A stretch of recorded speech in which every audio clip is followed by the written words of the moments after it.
Greetings, all you pirates out there. Duuz-Diz-Din, back again with more One Piece. Previously, CP0's assault on Egghead Island to take the life of Dr. Vegapunk is still underway. All the Vegapunks have sealed themselves up within the labophage, along with the other Straw Hat, which should be impenetrable from the outside, only for their defenses to suddenly go down without warning. And as CP0 invades, Kaku comes into contact with Zoro, and they enter into pitch combat. Meanwhile, as the Vegapunks try to get ready to leave with the Straw Hats, the Prime Vegapunk body comes under assault from Jewelry Bonnie, who demands that he turn her father back to normal, which he says is impossible. Although as a perfectionist, it's hard to know if it's a impossible situation because it's truly impossible, or it just wouldn't be up to his standard. Meanwhile, Eustace Kid and his crew have arrived at the shores of Elbaf, and while this is going on, Garp the Hero has arrived at Vice Admiral Dahl's G-14 base to pick up Helmeppo and Hibari, Agents of Sword, in order to get his boy Kobe back home. A lot of tense situations are coming upon the horizon. Will our protagonists rise to the challenge, or are they in over their heads? Join me as I find out, won't you? And we continue on with the cover story that shows the members of MADS back in their younger years. Queen, Caesar Clown, and Vince Smoke Judge. It's Germa 66's An Emotionless Excursion, Volume 28. Mass-produced weapons of slaughter. So they were always terrible, terrible people. And apparently even in his younger years, Caesar had the gas fruit because he has the little plume around him. So even back then, Caesar was trying to make artificial devil fruits. Queen was playing with his chemistry set, and Judge was always about the advanced technology. And how did you fall in with these people, Vegapunk? And you're a little loony, but you don't seem one for merciless destruction and death. Alright, and we have a narration by Vegapunk, I think it says, where he says, "Even if the world doesn't agree, I know that she is a living, breathing person, a true and undeniable human being. It was a success, I am certain of it, and this is one great step toward the creation of world peace. Dr. Vegapunk, Director of MAD's Laboratory for Peace." Jeez, that picture on the last page really contradicts it. What does he mean, a human being? Is Bonnie artificial or something? But you see Bonnie on the ground crying, pretending, saying, it hurts, I think I broke a bone, wah. And Vegapunk comes peeking around the corner, worried, saying, Bonnie! And he runs up saying, "Oh no, are you truly hurt? We need the medical team, help, Bonnie's hurt!" But she sees this as her chance, and then she suddenly bulks up using an ability called Distorted Future. Okay, I had always wondered because we don't really see Bonnie in a lot of combat situations. She only turns people into kids and stuff. But no, she does have a fighting form ability. Cool. Is the distortion that she's all bulked up rather than slim and pretty? God, that's such gender stereotypes. But Bonnie bulks up and goes to use the pipe to bash in Vegapunk's brains, and he just barely manages to dodge out of the way. And as Vegapunk runs away, he says, "Stop this, Bonnie! Killing me won't!" But then she uses another ability called Age Skewer. Whoa! What the heck? She uses the pipe to hit Vegapunk in the back, and it causes shapes, very cute shapes, to come popping out of his body, and then he's suddenly aged into a baby. It's interesting to actually see abilities from Bonnie, but since we're spending so much time with her, and as she reverts to her normal form, she holds down the baby Vegapunk with the pole, and Vegapunk says, "Curse you! Is this shining material supposed to be my aid? You've turned me into a powerless child. Give back the sparkling gems of my experience." Bonnie then holds up the baby Vegapunk saying, "Don't worry. My powers do not work on living things indefinitely."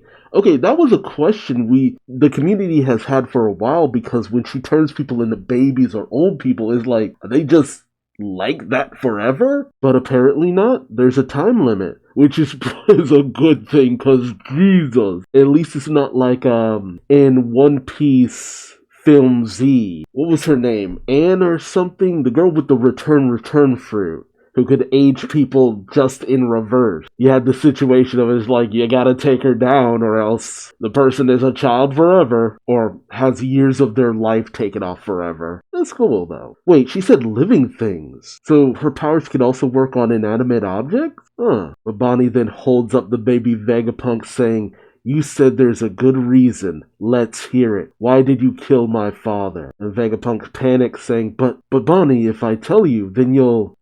Okay, so he doesn't want to tell her because she'll do something way too hasty. So there is a plan in motion. There has to be. That's why he's not telling her. We then cut over to the Red Port, where the people witness Bartholomew Kuma making his way up the red line. As the commentators and spectators say, Kuma started climbing up the red line. There's no way he can get to the top. And as we see Kuma climbing, we hear the voices of Bonnie and Vegapunk, with Vegapunk saying, "If I tell you why, Bonnie, it will only hurt you." Bonnie says, "What? And why?" And Vegapunk says, "And that is why. I made a promise to Kuma that I would never tell you the reason why." Oh, okay. So it has to be a plan then. A lot of people figured that it was either that, like, I thought maybe it was a situation with his perfectionism, but no, it's because a lot of other people were saying Kuma probably said, "Hey, don't tell her," which makes a lot of sense, too. That'd be my, second guess. And as Bonnie slams Vegapunk against a machine, she says, "You had a good reason for killing my father, but you can't tell me why? Do you think I'm some kind of idiot?" Vegapunk says, "No, not at all. Please let me down. The decision to take away his free will came from none other than Kuma himself." Bonnie says, "You're a liar. My father would never choose to die and leave me behind. You killed him." Vegapunk says, "It was hard for me too. I don't even want to remember it." Yeah, it's a battle of Bonnie's desperation and Vegapunk trying to honor Kuma's wishes. Ooh, we then see Kuma being shot at by the Marines as he climbs the red line. Vegapunk says, "Kuma is a great man. I am proud of my good friend. I love him with all my heart, and that is why I cannot tell you. Please, Bonnie, you must understand." But Vegapunk throws him to the ground, saying, "Say it. I can't accept a useless answer like that on faith." And Vegapunk says, "This is abuse." Again, I can understand where she's coming from. It's just like, dude, I can't just live with that. But obviously this is a time-sensitive situation. But suddenly something starts beeping nearby, and it catches Bonnie's attention. Vegapunk panics, saying, Huh? As she walks towards the beeping, he tries to scramble over, saying, "Wait, Bonnie.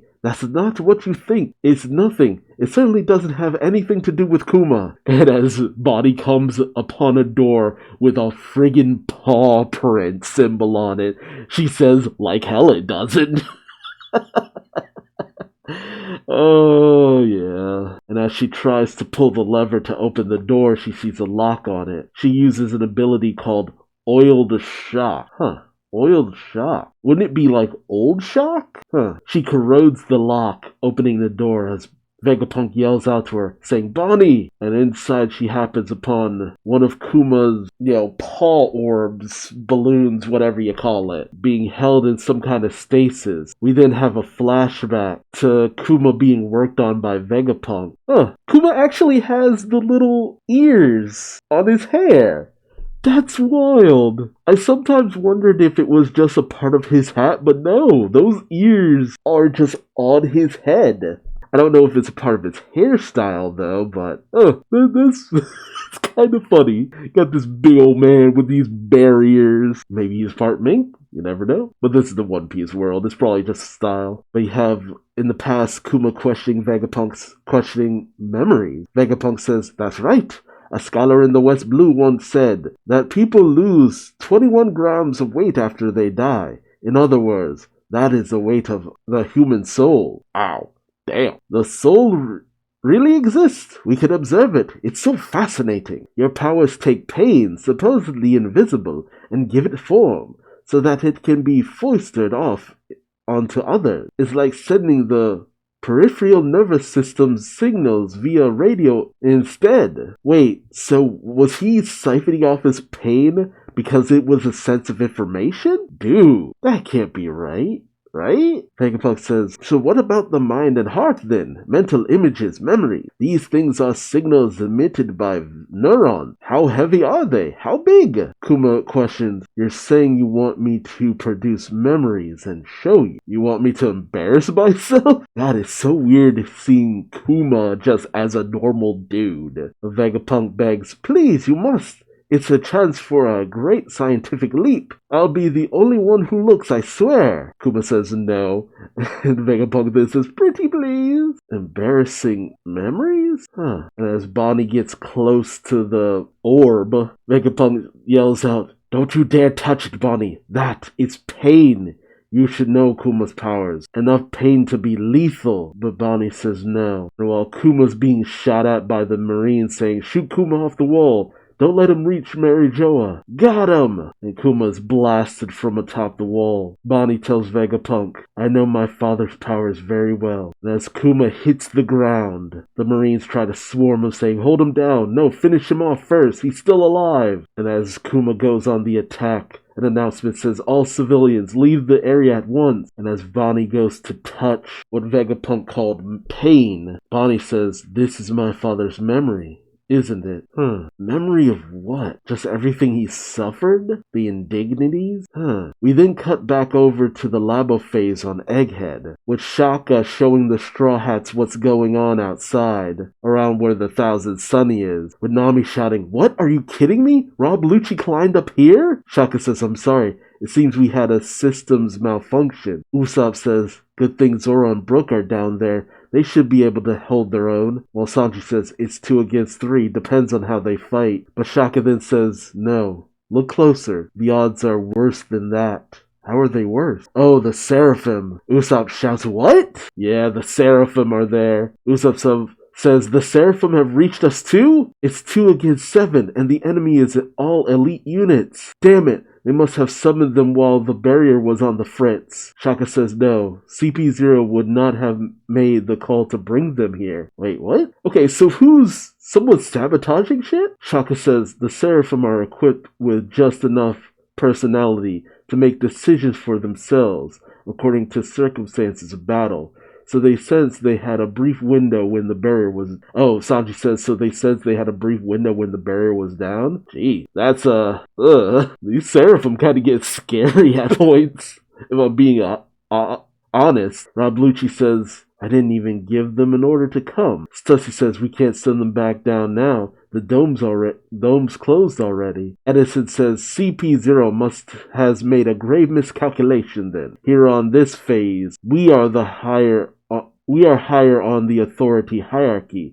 The Seraphim will be to our benefit instead. So maybe it is one of the Vegapunks who betrayed them? That's the only thing I can think of. As Edison goes rocketing off along with Lilith falling behind.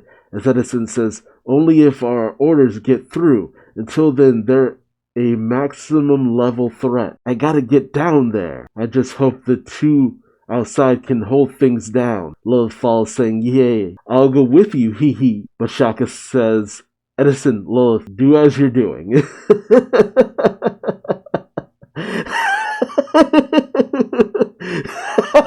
sorry, that just took me off guard. It's just like, hey, you two.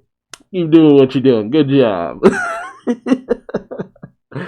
A little shouts, shut up, I don't take orders from you. Sanji then says, so sad. Mosshead dies in the line of duty just before we reach the One Piece. God, Sanji. Nami then yells at him, you're going too. This is trouble for the whole crew. Sanji goes running off with joy saying, the Sanji film is absolutely loyal to all of Nami's orders. But then he gets mad saying, do we really have to save him though? Frankie follows behind Sanji saying, don't second guess it, twirly film. This is serious. Oh my god, I hate that. Oh man. A rematch showdown. Wait, is Kaku also awakened? Yo, Kaku is also awakened! Holy crap! So you have Brook and Zoro facing off against Kaku, with Brook asking, what? Why does he look like that? Zoro says he's supposed to be a giraffe, but he didn't look quite like that before. Cut him down, though, and he'll be dead like anyone else. Damn. But Kaku says, assuming you can cut me, Roranoa. And as Zoro gets ready, he says, handle the ship, Brook. Brook runs off saying, you got it. And Kaku's nose goes spiraling in to clash with Zoro's swords as Kaku uses nose pistol.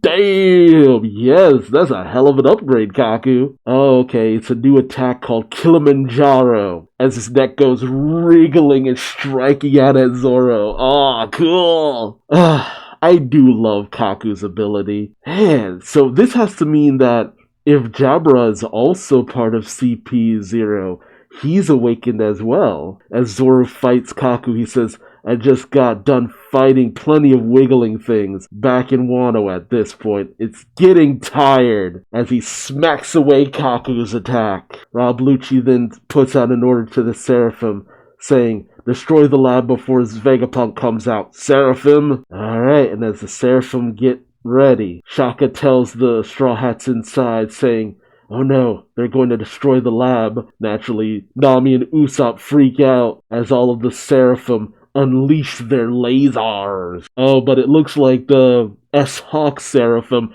cut off like the top of the laboratory as the lab starts rumbling. Wait, where's Luffy in all this? Is he chasing down Bonnie? Yeah, Luffy and Chopper are gone, as well as Jinbei. He must have went after Lilith. But as the lab starts rumbling, Usopp and Nami freak out, while Kaku says, now that's quite a light show. Go ahead and finish our mission for us. Oh, the hell? Huh. Suddenly Stussy bites Kaku's neck. Kaku says, huh? Did you? And suddenly he faints, with Rob Lucci and Hattori noticing. As Lucci says, Kaku? And as he sees Stussy standing over the unconscious Kaku, he shouts, what are you doing, Stussy? Stussy says, what did I do? I only put him to sleep. And now, Lucci, I'll ask you to do the same. Wait, what? This is what he was talking about at the beginning. Wait, how many people know this? It says clone of Miss Buckingham Stussy. Rocks Pirates. Miss Buckingham is Weevil's mom?